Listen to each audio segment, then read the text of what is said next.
Evaluate where you are. Look at it. Assess yourself. Assess yourself and assess the situation. What brought you there? What has brought you to this point? What did you learn from it? Are you learning anything, or are you doing it over and over and over again? Somebody said that insanity is doing the same thing in the same way, expecting a different outcome. Don't let this year be like last. And if last year was great, still don't let it be that way. Raise the standard. If your life is perfect and extraordinary, you darn well know you're not going to be happy unless you keep making it better. That's what makes us feel alive. It's not what we get that makes us happy. It's who we become and what we're able to give because we become more. If you want to begin to move, you've got to clear your mind of all the unnecessary luggage and baggage that's weighing us down. You're going to have people to do things to you. Things are going to happen to you. And the most important thing to do is to harness your will and let it go. And move so you can grow. So you can get on with your life. It doesn't matter about what happens to you. What matters is, what are you going to do about it? If there's anything that'll shift your life, that'll get you to thrive in a difficult situation, is take some massive action. Try something else. Change it, try it, move it. Progress equals happiness. If you can start to make progress, if you can get yourself going, even if it's not perfect, if it doesn't work, you know what to do. Just change your approach. That doesn't work, change your approach. So often in life, people don't begin the journey because they're not quite sure what to do or how to do it right or how to do it perfect. You want to change your body? Get yourself moving. Don't wait for the perfect trainer. Just go out there and move. Put on your shoes and move and get momentum. I'm going to turn this situation around. I'm not going to sit back and moan and cry over what happened and what went wrong and who did what. I'm going to do something about this situation. The other thing is, take full responsibility for your life. Accept where you are and the responsibility that you're going to take yourself where you want to go. Someone said we have two primary choices in life. We can either accept conditions as they exist, or we can take the responsibility to change them. See, a lot of people want to exempt themselves from taking responsibility. All they want to do is talk about the problem. Every time you see them, they'll tell you their story over and over and over and over again. No. You want to take responsibility for your life. I got me here, I can get me out of this. And I'm getting out. I'm not going to be a volunteer victim. And so all you're looking for are new breakthroughs through practice and practice and practice. You'll get better and better and better. And there's still some things that will happen to you that will catch you on the blind side that you did not anticipate. You'll get knocked down, but you won't be knocked out.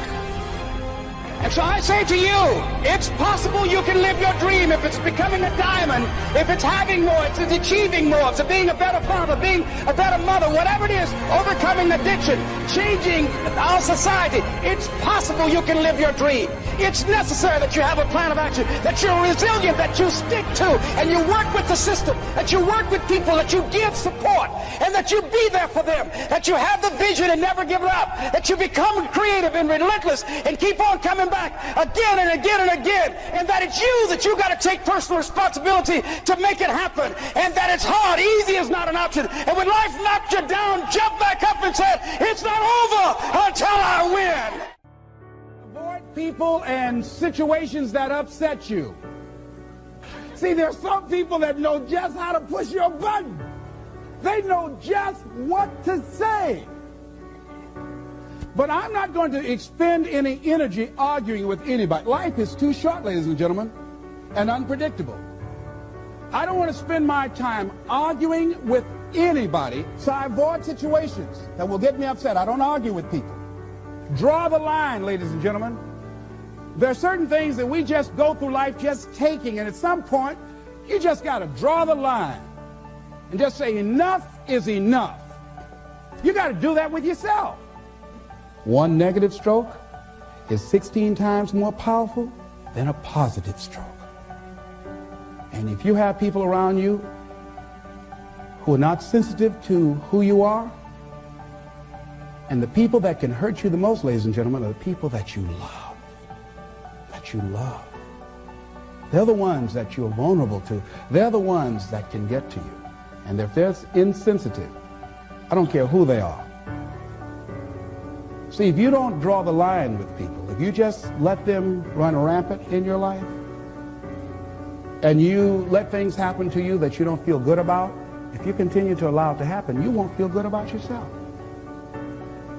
Your image of yourself will erode. So you've got to draw the line. Why do people just go to a job where they're miserable, day in and day out? Why do people stay together and they're miserable, sleeping in separate rooms, or arguing, or the only thing they have in common is paying the bills? Don't talk, don't communicate, don't share anything together. Day in and day out, as short and unpredictable that life is, being mean to each other. Why do people do that? Known hells are preferable to strange heavens because it's familiar. See, life is rough, ladies and gentlemen. It's rough and it's scary. It's scary growing. It's scary taking a chance. It's scary acting on your intuition, on your guts. It's scary. It's frightening. There are people that's tolerating things right now, and they're immobilized by fear. They can see the hammer coming, and they're afraid to even move because it's scary. To go against the dominant thinking of your family, friends, and those people you associate with every day is perhaps the most difficult act of courage you will ever perform. See, when you start growing, when you start changing the way you walk, the way you talk, the way you act, the way you respond to things, the way you use your time, when you start saying, no, I can't do that. Why? You're too busy. You don't have the time. No, I have my own agenda. So if people can put you on a guilt trip, they will. And use you and abuse you over and over and over again. You got to draw the line. You have to draw the line on them. Don't go through life feeling like you're powerless. Victims are people that are powerless. You're not powerless. You are powerful. You direct the power in your life. Whatever your life is right now, it is a duplication of your consciousness. It's a result of how you have decided to use your power. That's all it is. That's not who you are. That's just a perverted use of your power that you aren't satisfied with. And you've got the power to change that. Wherever you are, how, I don't know. But I know you've got the power to do that. But you don't know what has happened to me. It really doesn't matter what has happened to you. See, the only thing that really matters is what are you going to do about it? That's all that matters. That's all that matters. You can allow it to destroy you, or you can allow it to build you up.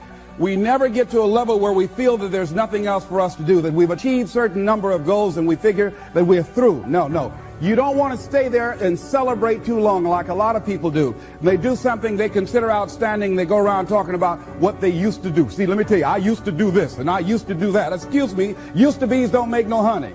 What are you doing now? You're still here breathing. That means you've got some more to give.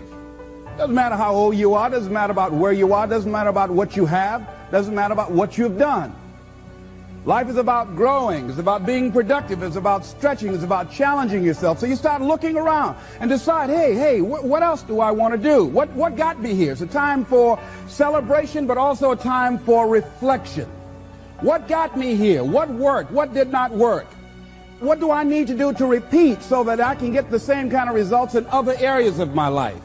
If the goal is to improve my health, if the goal is to improve my relationship, if the goal is to improve my income, if the goal is to improve something in society, what is it I need to do? Now, don't get confused with what you do with who you are. Don't trip. Don't go on some type of ego trip. Talking about how bad you are. None of us do anything by ourselves. Develop an appreciation for external support as well as good fortune, because all of those things play a role. The other thing is, don't go overboard celebrating. You must meet with triumph and disaster and treat those two imposters just the same. You look at it, hey, I did it. I feel good about that. Now you're moving on to the next thing. Things did not work out the way you wanted them to work out. You didn't produce the results you wanted to produce. Hey, miss that. Win some, you lose some. Next, moving right on. Don't confuse who you are with what you do. Make your mind fertile ground for the seeds of opportunity.